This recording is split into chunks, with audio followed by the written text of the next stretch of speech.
Happy Uno de Mayo.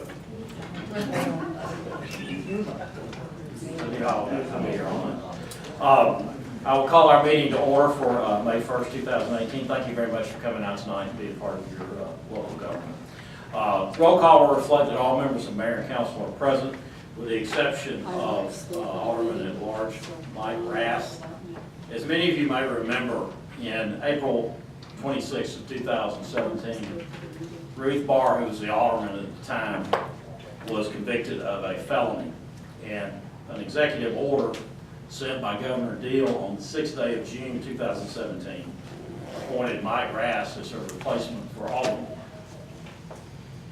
And I will read the verbiage that pursuant to OCGA, I won't go into all the numbers, Mr. Mike Rath is hereby appointed to fill the vacancy in the office of Alderman at Large, pending the final disposition of the conviction of Ms. Ruth Barr until the expiration of her term of office, whichever occurs first. Based upon information we learned from Gwinnett County, the final disposition of Ms. Barr's case occurred last night at midnight. Therefore, the window of appeal has closed, so that deems her seat to exist. She no longer holds that seat, so Mike Rath no longer holds that seat as her replacement. So we'll be verifying all that information with Gwinnett County to make sure that that is indeed the case, that there are no other appeals that haven't been exhausted. And once we verify that information, if things remain as they are now, we will be holding a special election. We don't have any of the details as far as timing that goes available tonight, but we should have an answer by mid-month. So keep your eyes and ears open, and you should be hearing something about that in the near future. So with that being said, if you would please rise for the Pledge of Allegiance. And J.R. Atkins, who is a newly appointed pastor at the Hateful First United Methodist Church, I've invited him tonight to deliver our invocation. So I'll ask Councilman Adams to lead us in the pledge. I pledge allegiance to the flag of the United States of America and to the republic for which it stands, one nation, under God, indivisible, with liberty and justice for all.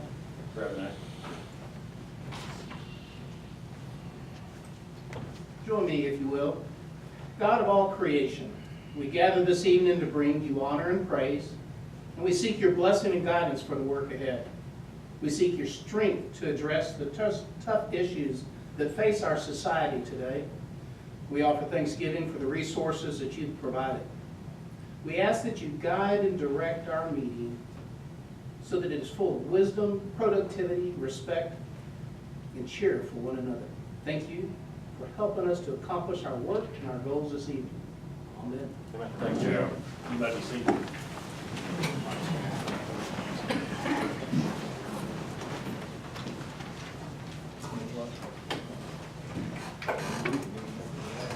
Microphone was off, but you can tell he's a preacher because you can hear him without a microphone. That's a good sign. All right, at this time I'll call the public hearing to order. The purpose of this public hearing is consideration and action on a 2018 alcoholic beverage license for Taco Pete Bistro located at 301 North Central Avenue in Hayesville. Taco Pete has completed all the necessary steps in the alcohol license application process, and therefore they're requesting approval from Mayor and Council. All departmental reports have been received, advertising has been completed, and staff has no questions or major concerns with this application. City manager and staff recommend approval. At this time, would the applicant care to come forward and speak to this application? If you would come forward and state your name and address for the record, if you have anything to say. You don't have to speak if you don't want to.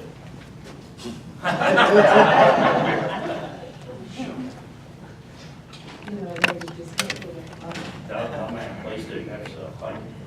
Hello, my name is Claudia Pagan, and I'm excited about being in the city of Hayesville to just participate and to be here and to do whatever I can to make it better. Okay, that's it. Thank you. All right. And at this time, I'll entertain public comment, either for or against this application. I'll start on my left. And my right. Staff comment?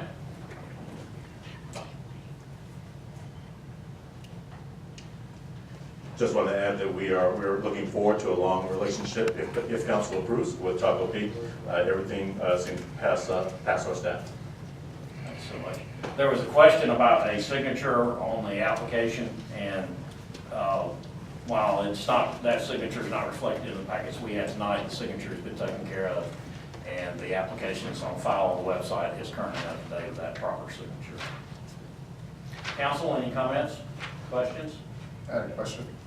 Get to the paperwork first. But I can reference it while I'm searching for it. It's the list with 6 employees. I was just wondering why was it accepted without the contact and location information for the remaining 3 employees? And is that, for lack of a more professional term, big deal, or? No? Okay. Any other questions or comments? Sorry. I noticed on the fire department inspection report that there was no issues, but then on the police department, there was 1 call. I had a question, like, fire department, with respect to the police department, are those usually ran by address or by, like, business? So has Taco Pete already gotten their license and had something happen within the last month, or? Well, I can't speak on behalf of the fire department. However, what we were looking at is calls for location. So we were looking at, is there anything systemic in the property that fosters some problem? So that's, I believe that was the answer to your question from my perspective. As far as the fire, I'm not sure what information they were garnering from, so. And that's to prohibit a trouble location from just changing license Sure. holders and continuing the same kind of behavior. All right. So that's the purpose of that. Yeah, we haven't had any issues with even Joffrey's that was there prior. So it's usually just done on address is what I'm hearing from both. All right. Yes. Okay. Any other comments or questions from council? There being none, I'll close the public hearing. I'll entertain a motion on this item. So moved. Motion to approve. Is there a second? Second. Discussion. All right, there being none, all in favor of the motion, raise your right hand. All opposed, same sign. Motion carries. Ladies and gentlemen, congratulations. You have your license. Thank you. All right, we talked about the film ordinance at the work session earlier, and Adrian has some language that she's concerned about, so she would like us to hold that out till mid-month. And another question came up too about an inventory of available locations for filming, so maybe if we could probably approve the ordinance mid-month, and then if you wanted to work subject to that location map or whatever. Or y'all, I'll entertain a motion that we remove that from tonight's agenda and place it on the mid-month agenda. Motion to table 6-2. You want to go motion for both? I will come to it in a moment. Motion to table line item 6-2 for the mid-month meeting. Okay. Motion, is there a second? Second. Discussion. There being none, all in favor of the motion to table, raise your right hand. All opposed, same sign. Motion I carries. do have a quick question, sir.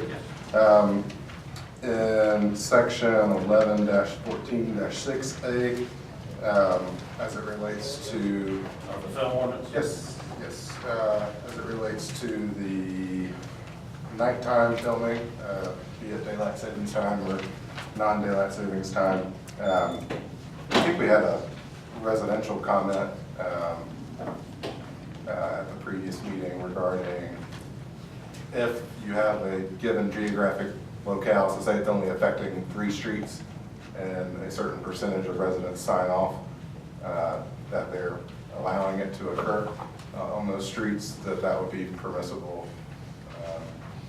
So I just wondered if that might be entertained as a sort of addendum to that section.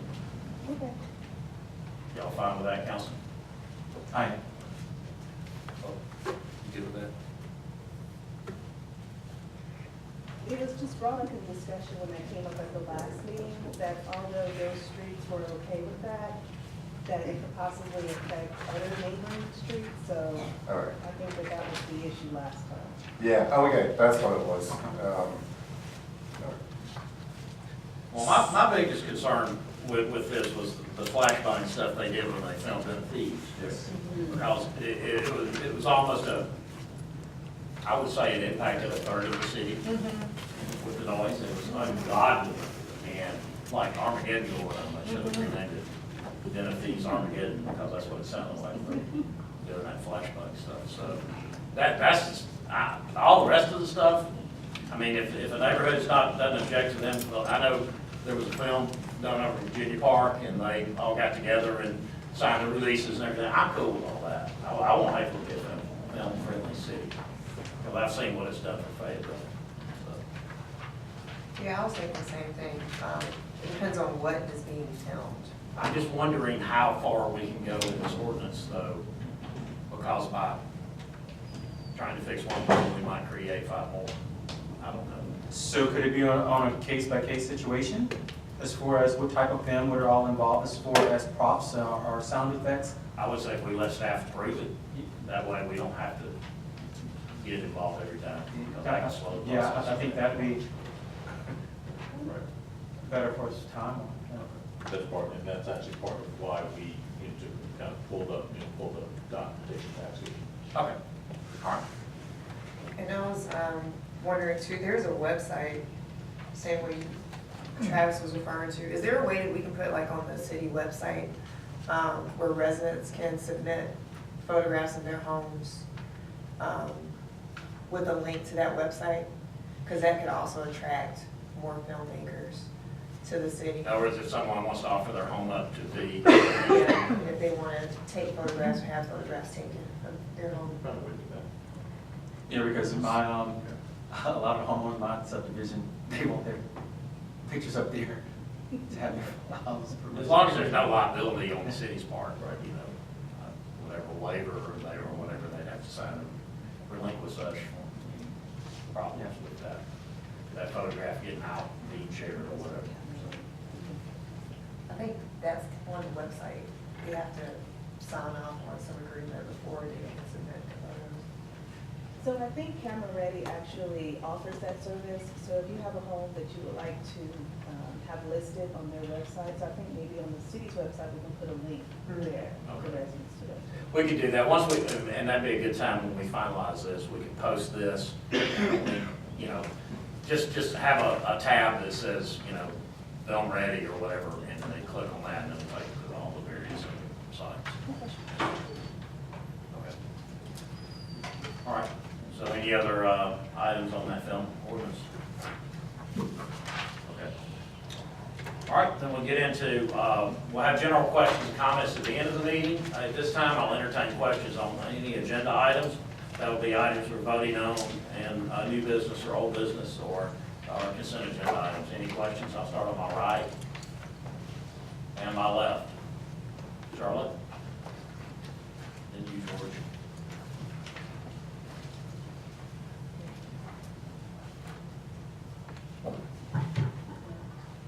I wanted to comment on item 10.4.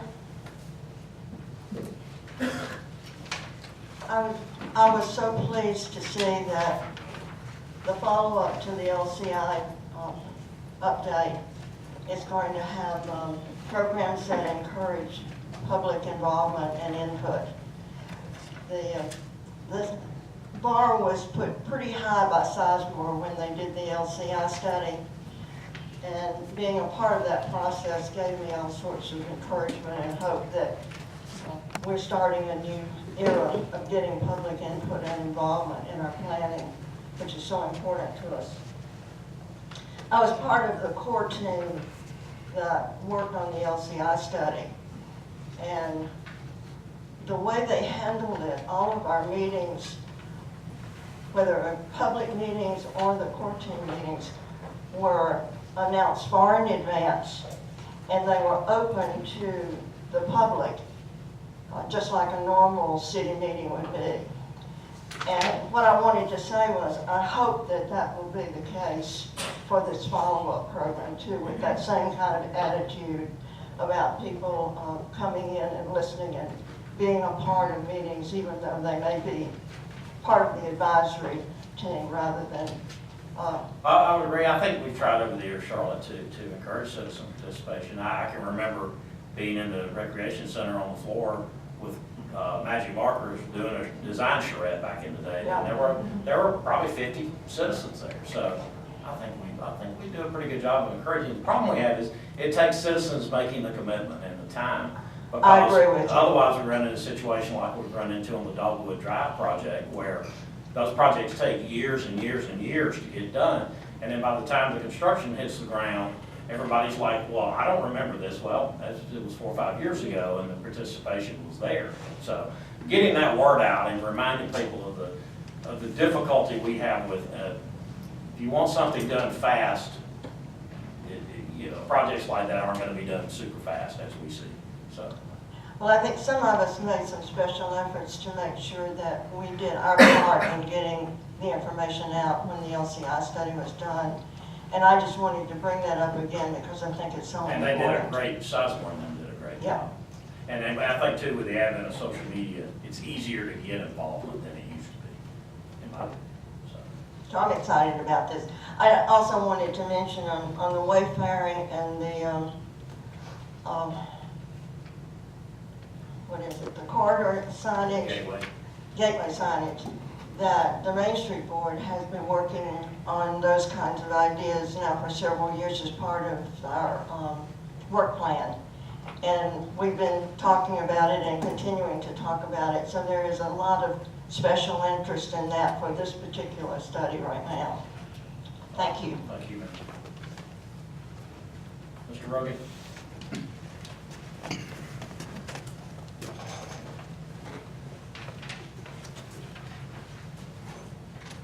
George Rogan, 2108 Woodland Drive.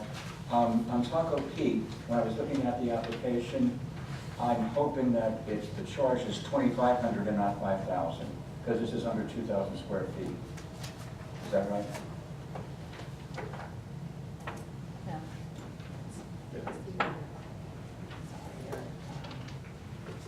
If it's under 2,000 square. Yeah, I think if it's under 2,000 square feet, it's $2,500 fee, not $5,000.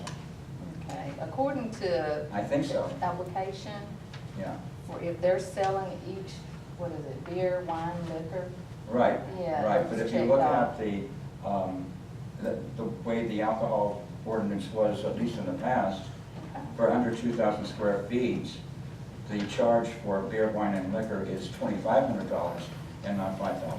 Okay, well, I'll go back and check Yeah, that would you? versus the ordinance, because I know Yeah. it changed, but I'll just verify. Would you check that for them? Yeah, definitely. Because there's no point in Okay. in charging them $5,000 when they could get $2,500. Yeah, definitely. Okay. And the other thing is, when I noticed that discrepancy in signature, and they probably had to be called in and do that, that might have caused some worry. I would have been worried. So I'm thinking that, yeah, I know you have the power to waive some of the fee for them.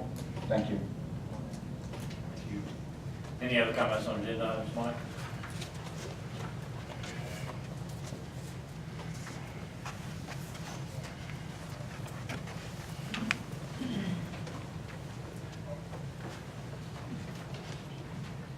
Mike Murphy, 201 Colorado Avenue.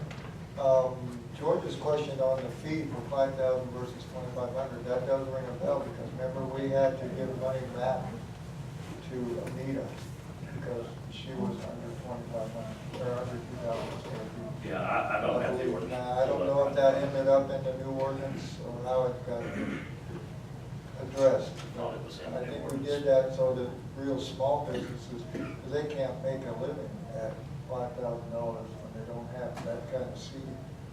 The other question, my main question, was on the LCI study. Is the old LCI study going to be addressed along with the new one, or is it a dead horse and you're starting from scratch again? Usually it's starting from scratch, because the purpose of the LCI study is to be fresh with market trends and citizen involvement and et cetera, et cetera. So, Okay. Thank you. thank you. All right, any other comments about agenda items on my left? All right. There being none, we will move into our consent agenda. And for our consent agenda, we have just approval of minutes tonight. We have the April 3rd, April 17th regular meeting, and we have the April 3rd executive session. Do you want Craig to make a motion on the consent agenda? Motion to approve. Motion to approve, is there a second? Second. Second discussion? There being none, all in favor of the motion, raise your right hand. All opposed, same sign. Motion carries, consent agenda is approved. We'll move into, we have no old business tonight, we'll move into new business. And item 10, number 1, is the film permit fees. Again, Adrian's asking that we pull this to mid-month, so does anyone Craig make a motion to table to mid-month? So moved. Motion, is there a second? Second. Second. Discussion? I had a question. What particular wording did you not like? In the ordinance? The ordinance, it would require everyone who comes in for a film permit to go before council. That's the only thing. That was one. And then the other thing was anyone who's doing any type of pyrotechnics, that was left out that they would have to be required to come before council. So it kind of flipped. I think it just got confusing when the attorney was talking. Any further discussion on the film permits? Being none, all in favor of the motion, raise your right hand. All opposed, same sign. Motion carries. Employee handbook, there were several recommendations for some changes made at our work session. So one of two ways we can do this. We could either have everyone write their list and submit it, and then have another first reading, which I think, the changes are very substantive changes. So that would be my recommendation, if y'all don't mind. That's fine. 24 years in 1 month? Yeah, it's been a while. It's not gonna, another couple of weeks, it's not gonna hurt anything. So is anyone prepared to make a motion to table this? And it's not a public hearing, we don't have to table to a date certain on this, do we? Don't believe we do. Because I don't know if you're gonna have enough time to rewrite it before the mid-month or not, With what else is going on? with audit and everything going on, so, and budget.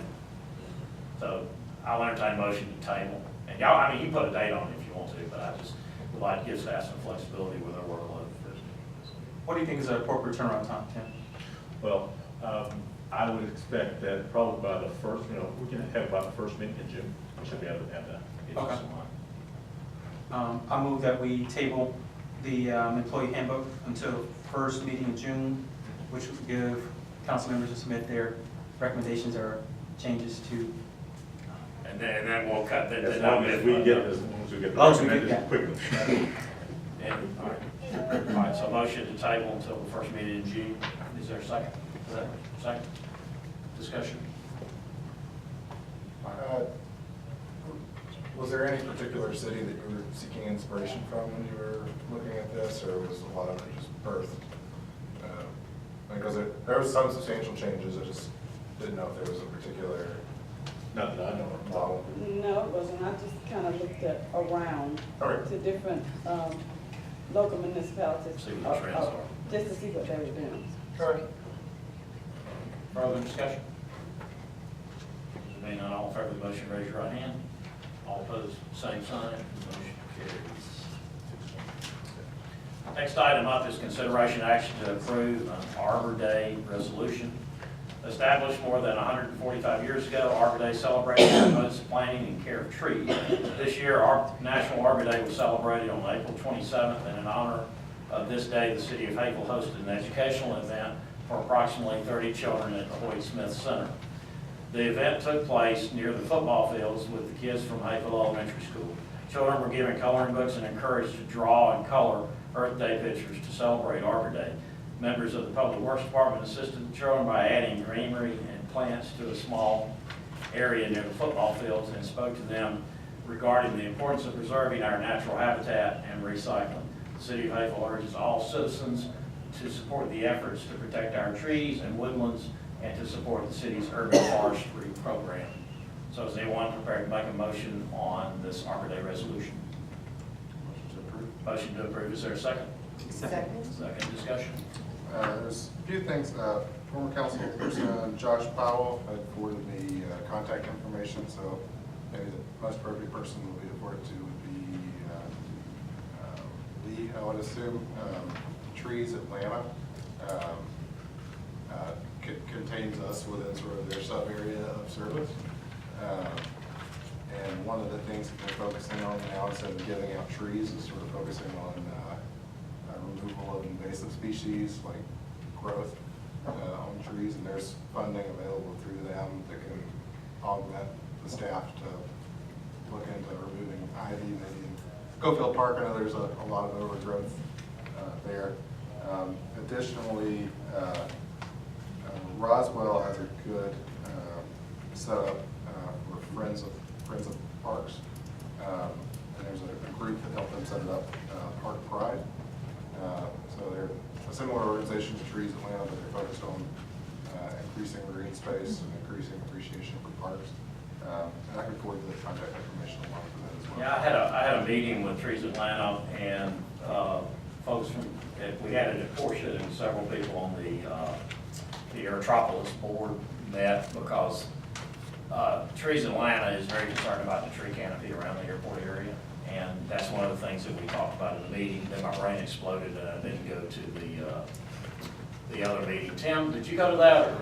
I did. Yeah, and so if I remember correctly, because I've forgotten a little bit since then, if I remember correctly, that what they're really looking for from cities is a real commitment to making sure your tree ordinances are up to date and modern, and taking into consideration the very things you're talking about, invasive species of trees and ivy and all that kind of stuff. So. They're trying to use it to highlight, you know, that the Aerotropolis has a concern about the environmental health of our area. So we partnered with Trees Atlanta. A lot of the trees along the railroad were planted in conjunction with Trees Atlanta several years back. So one of the things I like us to look at when we catch our breath is our tree ordinance, and make sure that we get that tree ordinance up to date. It's not a burning issue that needs to be done right this minute, but sometime maybe late summer, early fall, we can do that, because I'm a big supporter of what Trees Atlanta does. So, all right, any other questions or comments on the Arbor Day resolution? If not, all in favor of the motion to adopt the resolution, raise your right hand. All opposed, same sign. Motion carries. Next item up is consideration and action on the 2018 Livable Centers Initiative Study Grant Contract. On February 15, 2018, the Atlanta Regional Commission awarded the LCI Study Grant Award of $70,000 to the City of Hapeville for the implementation of its LCI Master Plan recommendations. The city will provide a 20% match, which would be $18,000. In the application, as part of your packet tonight, the city identified Virginia Avenue Gateway and citywide wayfinding as initial priorities. The wayfinding and Virginia Avenue roundabout study and demonstration project will examine the options for the development of a roundabout at the Virginia Avenue, Doug Davis, Clay Place, Hamilton Avenue intersection to reduce speeds and improve safety along the corridor. The study will also formulate a wayfinding, streetscape, design guidelines, and signage program, and plan to encourage efficient and safe movement of pedestrians, bicycles, and vehicles in, through, and around the city of Hapeville. Lastly, as part of the study process and public outreach, the city will implement a temporary demonstration project to convert an intersection into a roundabout and use a community-created concept plan to show the possibilities for complete streets along the same road using temporary removable infrastructure. Staff has requested approval of the LCI implementation scope of work attached in our packet tonight to be advertised through the RFP. The geographic areas covered under the implementation studies include the Virginia Avenue Gateway, streetscape design coordination, roundabout study, overlay design guidelines, gateway, and wayfinding signage. By the western gateway and wayfinding signage, the eastern gateway and wayfinding signage, and the downtown area wayfinding signage downtown. The RFP will be advertised in accordance with the city's procurement process. As part of the city's commitment to public engagement, the studies will include public participation components throughout the process. To further engage stakeholders and to ensure coordination across departments and development, related to committees, boards, staff is recommending an advisory committee be formed for both the selection of the vendor and for the duration of the studies. The advisory decisions are directly impacted by these projects. As stated, the advisory committee would include members from staff and committees whose activities and decisions are directly impacted by these projects. As stated above, there will be opportunities for public input during the process where additional staff and committee members can participate.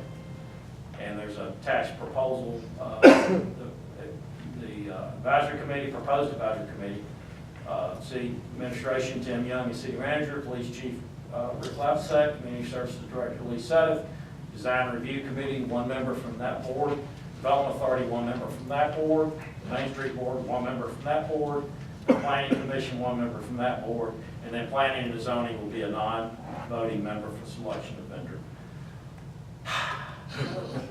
Wow, that's a lot to read. So, does anyone prepared to make a motion on this item? Had a quick comment first. Sure. There's a thing passed, a law that passed both chambers of the General Assembly, and it's also expected to be signed into law. And so it deals with an RFP, that's why I'm bringing it up now. Not sure exactly when we expect to issue this, if it falls into that timeline, but if it's signed by the governor by the end of this fiscal year, all municipalities, cities, county, sheriff's office, school districts, et cetera, are going to be required to use the Georgia Procurement Registry to list any bids that are public solicitations for products or services of over $10,000. The city currently has a setup on there, but it hasn't been used since the era of Bill Warner. It's a legal organ that's allowed for use, and that might be mandated statutorily for use to post this coming sooner rather than later. So is that moved from the legislative body level? Is because this database is already vetted and? Yes. All state agencies are required to use it, and many cities already post their thing in one place and then post it here again. And it distributes it to a bunch of vendors, so. Okay. What was the date for that again? If it's signed into law, it would take effect July. But the governor, yeah, he usually signs things that go into effect July 1. I think that's what they're talking about, texting ban. So, okay. Keep an eye on that, folks. I can forward you I guess the House bill number 612, I believe that's ringing a bell. So. Question,